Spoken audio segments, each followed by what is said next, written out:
13 del 5. S'ocupa a la Sorbona. Això és interessant perquè aquí van començar una cosa que vosaltres heu fet... Ella hi era. Ah, no. Una cosa que vosaltres heu fet molt bé, que és que es crea un comitè d'ocupació a la Sorbona, on es crea, que és capaç de crear una infermeria, uns menjadors, organitzats pels estudiants, pels revoltats, per entendre'n, pels indignats, amb guarderia, etc.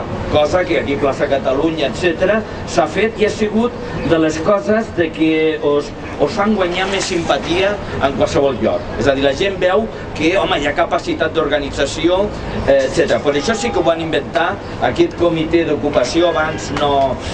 En fi, anaven bastant pitjor les coses. He de dir que en aquell moment hi havia una cosa molt semblant a vosaltres.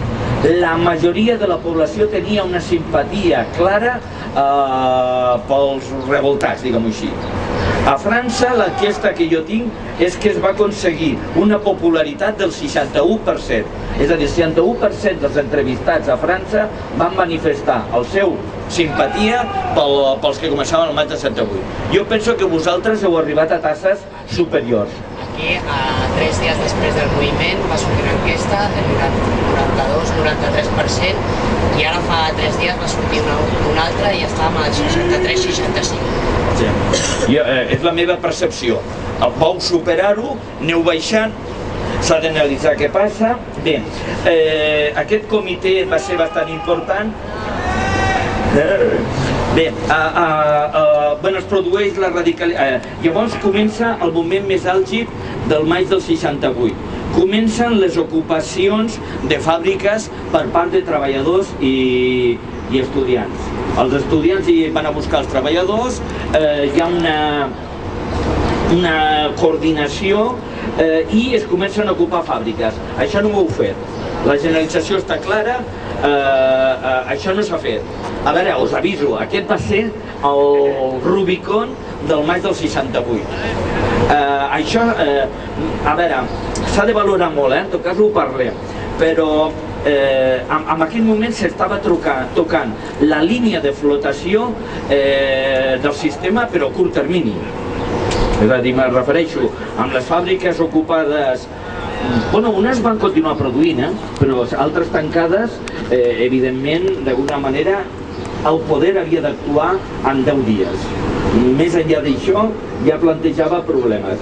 Perquè veieu el que es va arribar, s'hi van afegir el Renault, se li va afegir i ocupaven les fàbriques els controladors, els periodistes, les mines de carbó, el transport, el gas públic, gas i electricitat. I perquè veieu un exemple, a Nantes, la ciutat de Nantes, obrers i pagesos van tallar l'accés a la ciutat, la van convertir en una espècie de ciutat independent, van crear un comitè de vaga que controlava els preus i dictaminava quines empreses, quines botigues podien obrir i a quin preu s'havia de vendre. Això no va durar, Això encara no ha arribat. I cuidado que... No, que no va durar. Que ella hi era. No, això no va durar. Això va ser... Sí. Però això, clarament, De Gaulle ja va provocar un daltabaix increïble. Passem a la... Aquí sí que havia, és el moment en què, diguem, l'autoritat de l'Estat va ser...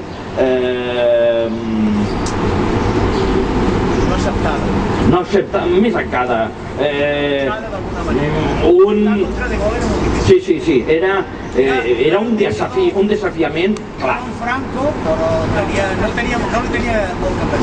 No, ara veuràs. Bé, passem a la quarta etapa. A la quarta etapa el poder trontolla, però d'alguna manera la mitjançarta perquè utilitzen la tàctica intel·ligent de la pastanaga i el bastó, barrejant-lo, no? Ja veureu que el bastó és molt contundent.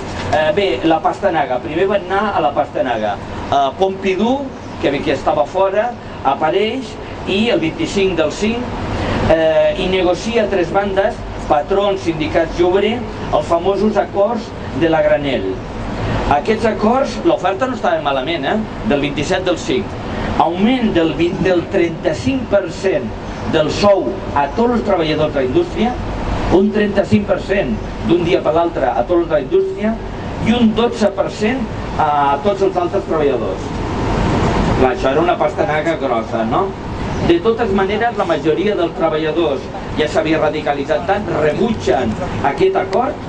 François Mitterrand, el del Partit Socialista, surt i demana la dimissió del govern de Gaulle, fins aquell moment no ho havia fet, i diu que des del 3 del 5 no hi havia estat. És a dir, que has de dimitir de Gaulle perquè l'estat no hi ha estat i no manté l'estat en funcionament, no?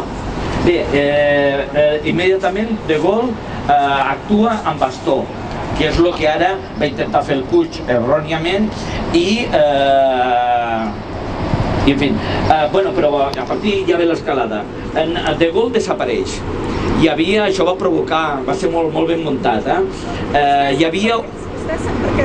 Sí, ara voy, ja voy. Se'n van a veure el general. Hi havia un Consell de Ministres, era un Consell de Ministres important, i s'havia de discutir tot això, i de Gaulle, teatralment, vingui aquí. Sí, de Gaulle teatralment, em corregeix si no, teatralment no apareix. I circula, deixant a veure que ha anat a veure el general Charles Mazou, que era el que comandava les tropes franceses que encara ocupaven Alemanya. Penseu que Alemanya en aquell moment encara estava ocupada per russos, evidentment, per americans, britànics i francesos. Llavors hi havia tropes aquarterades a Alemanya, per tant fora d'aquest ambient, fàcilment controlables, etc. I llavors se'n va a parlar amb aquest general a veure si està d'acord en entrar amb les seves tropes i un cop d'estat, no? A més ho deixa caure i efectivament hi ha aquella por de on està de Gaulle, què està tramant, sembla que prepara un cop d'estat, que ha anat a veure el Mazou, etc. Llavors no sabem la resposta directa, sembla que sí, però no van arribar a entrar. De Gaulle apareix el dia següent com enfortit. Fa el famós discurs a la ràdio dient que s'havia demanat la dimissió 1000 vegades, llavors ja, que no dimiteix, que es nega a dimitir i dissol l'Assemblea General i convoca eleccions legislatives per d'aquí 20 dies, uns 20-30 dies, no? 30 dies. Aquest és el moment en què, com veieu, el cap d'estat ha de marxar a buscar forces a l'exterior, franceses però a l'exterior, hi ha un buit de poder clar i se convoquen eleccions quan feia un any que s'havien fet. Bé, és el moment així. Ara ve el moment potser clau. Evidentment la pilota havia passat, i no us poseu tristos, havia passat al bàndol revoltat i aquí, a veure, clarament faltava, el meu anàlisi és així, va faltar la capacitat de generar una alternativa institucionalitzable a llarg termini. De Gaulle havia fet un cop de força.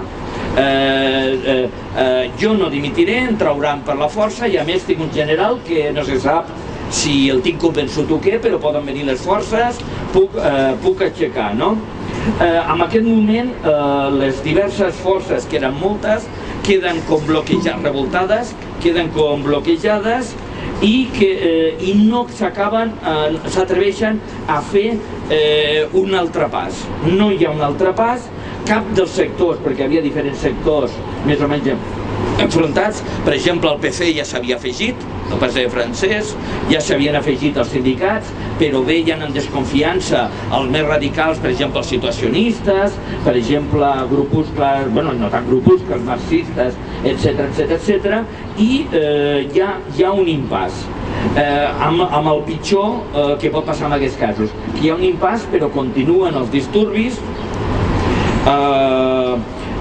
i llavors comença a passar el pitjor que podia passar. Hi ha disturbis en unes zones i en unes altres les empreses comencen, els treballadors, a tornar a anar a treballar, amb la qual cosa es trenca la unitat. no? Naturalment De Gaulle continua donant bastonades i algunes eren molt fortes. Per exemple, es produeix l'únic mort. Un estudiant de secundària, un nano jove de 16 anys o així, amb un d'aquests enfrontaments ja que eren menys controlats que els anteriors, mor, no?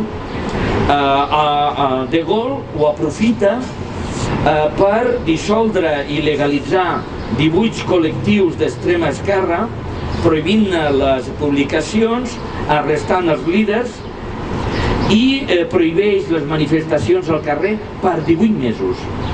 És a dir, ja ho tira llarg, un any i mig. Diuen, un any i mig no n'hi haurà més manifestacions. Malgrat que continuen havent-hi manifestacions al carrer. Però s'ha trencat la unitat i ja hi ha empreses que tornen a treballar en normalitat, etc. Un altre bastó molt fort, aquest és potser la canallada número 1 de Gaulle. Legalitza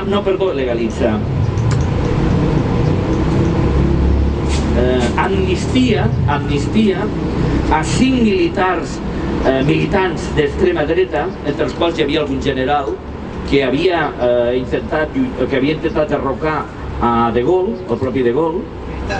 Sí, militants, però entre ells hi havia militars, generals d'extrema dreta que havien intentat una espècie de cop d'estat. Van intentar matar? Contra De Gaulle, però els... Sí, però els amnistia per a què? Per a que generin una sèrie de grups d'acció ciutadana contra elements incontrolables i es dediquen a repartir bastó des de la dreta al carrer. L'exèrcit francès no va ser mai un exèrcit ni fort ni potent en lloc d'Europa. Quan estaven a Indochina van perdre la guerra. A Argel van perdre. La guerra mundial, si no li... El que va passar és que